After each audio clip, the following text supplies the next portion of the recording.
ये वीडियो है is M और आर के बारे में। इस लेसन के एंड होने के बाद आप इज़ एम और आर से अपने से सेंटेंस बनाना सीख जाएंगे। इस वीडियो में हम 15 सेंटेंस का प्रैक्टिस करेंगे। ये ऐसे सेंटेंस होंगे जिसको प्रैक्टिस करने के बाद आप खुद से 15 से कितने सारे भी सेंटेंस आराम से बना पाएंगे। तो शुरू करते हैं इंट्रोडक्शन से। पहला क्वेश्चन आता है कि इज़ एम और आर है क्या। ये तीनों टू बी वर्ब के रूप है। इंग्लिश में इज एम और आर टू बी वर्ब के रूप होते हैं। देखा जाए तो टू बी वर्ब खुद में एक बहुत बड़ा टॉपिक है। ये आपको प्रैक्टिस से ही ज़्यादा समझ आएगा। इज एम आर का इस्तेमाल हमेशा सिर्फ और सिर्फ प्रेजेंट टेंस यानी वर्तमान काल में ही किया जाता है। किसी भी वस्तु या इंसान का स्थिति यानी स्टेट या पहचान मतलब आइडेंटिटी बताने के लिए इज एम आर का यूज़ करते हैं। जब हम आगे प्रैक्टिस सेंटेंस बनाएंगे तो ये तीनों चीज़ आपको उसमें और अच्छे से समझ आएगा। अब इज एम आर को यूज़ करने के कुछ नियम होते हैं कि हम उनको सेंटेंस में कैसे लगाएं। तो पहले हम लोग नियम देख लेते हैं, उसके बाद हम सेंटेंस में आएंगे। फर्स्ट तो नियम ये है कि अगर सेंटेंस में ही, शी, इट या एक वचन चीज या व्यक्ति आ रहा है तो उसके साथ हमेशा हम इज लगाएंगे। वैसे ही अगर सेंटेंस में केवल आई, ये आई है, ऐसे वाला आई, आई यानी मैं, अगर सेंटेंस में आई आ रहा है, सब्जेक्ट आई है, तो हमेशा उसके साथ एम लगता है। वैसे ही ठीक अगर सेंटेंस वी, यू, दे या बहुवचन, बहुवचन मतलब हम एक से ज़्यादा चीज़ों के बारे में बात कर रहे हैं या एक से ज़्यादा व्यक्तियों के बारे में बात कर रहे हैं, तो वहाँ पे हम आर का यूज़ करेंगे। तो अब आपको सारे नियम समझ आ गए हैं, तो आगे बढ़ते हैं सेंटेंसेस की ओर। हमारा पहला सेंटेंस है वह एक अच्छा लड़का है। वह एक अच्छा लड़का है, इसको हम लोग इंग्लिश में कैसे बोलेंगे? देखो, क्योंकि यहाँ पे हम लड़के की बात कर रहे हैं इसलिए यहाँ पे ही आएगा। क्या आएगा? ही। अगर लड़की की बात कर रहे होते तो शी आता, शी। लेकिन यहाँ लड़का है करके ही आया, और ही के साथ हमेशा हम नियम में देखे हैं कि इज लगता है। ही is a good boy. Good boy यानी अच्छा लड़का। यह मेरी किताब है। क्या? यह मेरी किताब है। दिस, यह को हम लोग इंग्लिश में बोलते हैं दिस, और दिस एक एक वचन वस्तु की बात कर रहे हैं। हम लोग क्या बात कर रहे हैं? एक वचन वस्तु की बात कर रहे हैं, इस कारण दिस के साथ हमेशा इज लगता है। हम लोग नियम में देखे थे। और मेरी किताब को इंग्लिश में बोलते हैं माई बुक। यह मेरी किताब है को इंग्लिश में क्या हुआ फिर? This is my book. अगला है आज धूप है। क्या? आज धूप है। एकदम छोटा सा सेंटेंस है, थोड़ा सा कॉम्प्लिकेटेड लग रहा है लेकिन काफी इजी है। क्या होगा इसका इंग्लिश में? It is sunny today. Sunny मतलब धूप। धूप वाले दिन को हम सनी डे बोलते हैं, और टुडे मतलब आज होता है। यहाँ पे लिखा है ना आज, इसके यहाँ पे आया टुडे। अगला सेंटेंस है मोक्ष मेरा दोस्त है। मोक्ष मेरा दोस्त है। तो मोक्ष तो वैसे ही रहेगा सेंटेंस में, और मोक्ष एक एक वचन व्यक्ति की बात कर रहे हैं, मोक्ष एक सिंगल इंसान है, तो मोक्ष के साथ लगा इज। मोक्ष इज, मेरा दोस्त को हम लोग अब क्या बोलते हैं? My friend. मोक्ष इज माई फ्रेंड। कितना इजी था इसको बनाना? बहुत इजी था। आगे बढ़ते हैं अगले वाले सेंटेंस पर। दिल्ली भारत की राजधानी है। दिल्ली भारत की राजधानी है, इसको हम लोग इंग्लिश में कैसे बोलेंगे? सबसे पहले तो आएगा दिल्ली। दिल्ली को इंग्लिश में दिल्ली बोलते हैं। दिल्ली। दिल्ली एक एक वचन वस्तु है, हालांकि वस्तु में नहीं आएगा, स्टेट में आएगा, लेकिन एक वचन है वो, तो इस कारण उसके साथ लगा इज। फिर द कैपिटल ऑफ इंडिया। राजधानी मतलब, राजधानी को इंग्लिश में हम लोग कैपिटल बोलते हैं। राजधानी को हम लोग कैपिटल बोलते हैं, और किसका है? इंडिया का। इंडिया, भारत, यहाँ पे लिखा है भारत का, इसलिए ऑफ इंडिया। तो जैसे हमने ये 5 सेंटेंस अभी देखा, he is a good boy, this is my book, it is sunny today, Moksh is my friend, Delhi is the capital of India, इसका आप अपने से वेरिएशन बना सकते हो ताकि आपको एक सेंटेंस से काफ़ी सेंटेंस बनाना आ जाए। जैसे कि he is a good boy है, ठीक है? तो ही के बदले हम लोग शी लगा दिए, she is a good girl, she is a good girl, मतलब एक सेंटेंस से 2 बन गया। अब गुड के बदले टॉल लगा दिए, लंबा, ठीक है? He is a tall boy, वह एक लंबा बॉय है, ठीक है? She is a sweet girl, वह एक प्यारी बच्ची है, प्यारी लड़की है मतलब, या बच्ची है बोलना है तो baby, she is a sweet baby. वैसे ही इस वाले में दिस इज़ माय बुक लिखा हुआ है, तो बुक की जगह हम लोग कुछ भी लगा सकते हैं, बॉल लगा सकते हैं, बॉल लगा सकते हैं या पेन लगा सकते हैं, या जिसको भी आपको बताना है कि यह मेरा चीज़ है, किताब के बदले कुछ भी चीज़, तो वहाँ पे this is my dash dash dash आप कुछ भी लगा सकते हैं। तो इससे भी एक सेंटेंस से आप काफ़ी सारे सेंटेंसेस बना पा रहे हैं।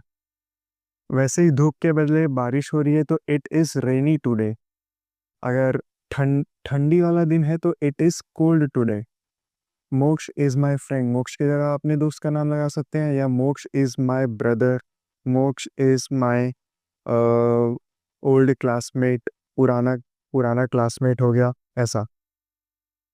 अभी तक हम लोगों ने इज़ वर्ड का यूज़ देखा है। अब हम लोग देखेंगे कि एम का यूज़ कैसे होता है, और जहाँ तक आपको याद होगा, एम हमेशा आई के साथ लगता है। अगर सेंटेंस का शुरुआत आई से हो रहा है, तो वहाँ पे हम लोग एम का ही यूज़ करते हैं। तो आगे जो 5 सेंटेंस आने वाले हैं, वो हमेशा आई से ही चालू होंगे। आप समझ जाओगे, उसके बाद एम आएगा, ईज़ी है ये सब। जैसे कि मैं खुश हूँ, आई एम, और खुश को बोलते हैं हैप्पी। मैं के लिए लगा आई, हैप्पी, खुश हूँ के लिए लगा हैप्पी, और आई के साथ लगता है एम। मैं खुश हूँ। मैं एक छात्र हूँ, मैं एक छात्र हूँ। फिर से मैं से चालू हुआ तो आई एम तो आना ही है, और फिर छात्र के लिए आ गया स्टूडेंट। मैं एक छात्र हूँ। यहाँ पे एक लिखा है ना, एक छात्र, इसलिए अ लगा है। जहाँ पे भी एक आता है वहाँ हम लोग इंग्लिश में अ लगाते हैं। I am a student, I am a businessman, I am a doctor, I am a teacher, ऐसा। मैं अभी पढ़ रहा हूँ, क्या लिखा है, मैं अभी पढ़ रहा हूँ। तो मैं आया, इसलिए आई लगा दिए, आई के साथ एम आ गया। इतना समझ आ गया होगा। अभी पढ़ रहा हूँ मतलब स्टडिंग राइट नाउ। पढ़ना को हम लोग बोलते हैं स्टडी, और अभी मतलब राइट नाउ मतलब अभी होता है, इसलिए लास्ट में आ गया राइट नाउ। मैं अभी पढ़ रहा हूँ। और अगर इसके बदले मैं अभी पढ़ा रहा हूँ होता तो I am teaching right now. जैसे कि मैं आपको बोलूँगा कि I am teaching right now, और आप बोलोगे कि I am studying right now. मैं थका हुआ हूँ, क्या, मैं थका हुआ हूँ। देखो कितना छोटा सा इसका ट्रांसलेशन है, मैं के लिए आई लग गया, एम लग गया। फिर टायर्ड, थका हुआ होना को हम लोग बोलते हैं टायर्ड। वैसे ही अगला, मैं घर पर हूँ, मैं घर पर हूँ। तो मैं के लिए आई लग गया, आई के साथ फिर से एम आता है करके एम लगा दिए। घर पर होना, आई एम एट होम, घर यानी होम, मैं घर पे हूँ। फिर से ये 5 आपको सेंटेंस समझ आ गया होगा, और वेरिएशन में कुछ-कुछ मैं बना के दिखाया हूँ, जैसे ये। वैसे ही आप एक काम करना, अपने से जितने भी सेंटेंस आप यहाँ पे सीख रहे हो, उसका सबका वेरिएशन बना के ट्राई करना, और नीचे आप कमेंट बॉक्स में उसको लिख के छोड़ देना, फिर मैं आपका खुद जो सेंटेंस है उसको चेक कर लूँगा। अब हम लोग यहाँ तक इज़ और एम, ये दोनों देख चुके हैं। अब हम लोग देखेंगे कि आर का यूज़ कैसे-कैसे होता है। जहाँ तक आपको याद होगा, नियम में वी, यू, दे और बहुवचन वाले सब्जेक्ट के साथ क्या लगता है, आर। तो शुरू करते हैं फर्स्ट वाले से, वे मेरे दोस्त हैं। बहुत सारे लोगों की बात हो रही है यहाँ पे, मतलब बहुवचन के लिए बात हो रही है। वे का सबसे पहले, वे के लिए तो हम लोग दे लगा देंगे इसमें। देखो आगे दे के साथ क्या आया, आर, क्योंकि हम लोग पढ़ रहे हैं अभी आर, और बहुवचन के साथ क्या लगता है, are. They are my friends, मेरे दोस्त। दे आर माई फ्रेंड्स, वे मेरे दोस्त हैं। तुम बहुत स्मार्ट हो, तुम बहुत स्मार्ट हो। तो तुम के लिए इंग्लिश में लगता है यू।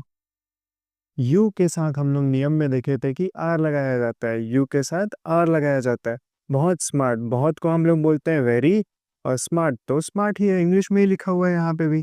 तो इस सेंटेंस का इंग्लिश ट्रांसलेशन क्या हुआ? You are very smart. You are very smart की जगह आप इंटेलिजेंट भी बोल सकते हैं, या अगर लड़के की ही बात हो रही है तो हैंडसम बोल सकते हैं, लड़की की बात हो रही है तो ब्यूटीफुल बोल सकते हैं। ये है वेरिएशन बनाने के तरीके, कि एक सेंटेंस से वेरिएशन बनाते जाओ, और तो आपको जितने सारे सेंटेंस बनते जाएंगे वो आपका प्रैक्टिस होते जाएगा। हम खेल रहे हैं, हम खेल रहे हैं, तो हम के लिए सबसे पहले तो हम लोग लगा देंगे वी। देखो यहाँ पे आ गया वी, वी के साथ लगता है आर। नियम में देखे थे खेल रहे हैं, अभी खेल रहे हैं, इस कारण प्लेइंग। अगर ऐसा रहता कि हम डांस कर रहे हैं, वी आर डांसिंग। हम पढ़ रहे हैं, वी आर स्टडिंग। हम पढ़ा रहे हैं, वी आर टीचिंग। कितना इजी है इसका वेरिएशन बनाना। ये फूल सुंदर हैं, ये फूल सुंदर है, यहाँ पे ये का मतलब एक फूल नहीं हो रहा है, बहुत सारे फूलों की बात कर रहे हैं हम। एक लड़का है जो नीचे फूलों की तरफ देख के बोल रहा है कि ये सारे फूल बहुत सुंदर हैं। तो ये जो शब्द है उसके लिए हम लोग यहाँ पे सबसे पहले तो दीज लगाएंगे, THESE, दीज। फ्लावर्स, बहुत सारे फ्लावर्स की बात हो रही है, दीज फ्लावर्स आर, क्योंकि बहुवचन वस्तु है इसलिए लगा आर। सुंदर, सुंदर मतलब ब्यूटीफुल। ठीक, इजी था। आगे बढ़ते हैं अगले वाले सेंटेंस में। बच्चे पार्क में हैं, बच्चे पार्क में हैं। बच्चे को हम लोग बोलते हैं इंग्लिश में चिल्ड्रन, द चिल्ड्रन लगा देंगे। ये द यहाँ पे क्यों आया आपको आगे वीडियो में, जिसमें मैं द के लिए ही जो वीडियो बनाऊंगा उसमें समझ आ जाएगा। तो फिलहाल फिलहाल देखते हैं द चिल्ड्रन, बहुत सारे चिल्ड्रन है करके आर लगा। इन द पार्क, पार्क में है, इन द पार्क। इजी था, काफ़ी इजी था। इसका भी आप खुद से वेरिएशन बनाने का ट्राई करना, और वैसे ही इसको भी कमेंट बॉक्स में डाल देना। जाने से पहले एक और चीज़, पहले तो अगर ये वीडियो अच्छा लगा होगा तो चैनल को सब्सक्राइब कर देना, और अगर आप इंग्लिश सीखने को लेके सीरियस हो तो आप मेरा नोट्स डाउनलोड कर सकते हो, इंग्लिश नोट्स। ये वो नोट्स है जो मैंने खुद से बनाया है जब मैं खुद इंग्लिश सीख रहा था। वो नोट्स पूरा हिंदी में है, उसमें लगभग 550 से ज़्यादा वर्ड्स सिखाए गए हैं, और 600 से ज़्यादा प्रैक्टिस सेंटेंस मैं खुद लिखा था वो है। मैं लगभग 4 बुक से पढ़ा हूँ, तो वो चारों बुक का मिश्रण है वो नोट्स।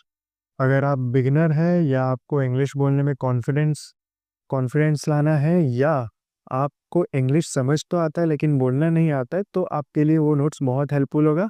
तो आप अभी डिस्क्रिप्शन में जाके लिंक दिया हुआ है, वहाँ से उसको डाउनलोड कर सकते हैं।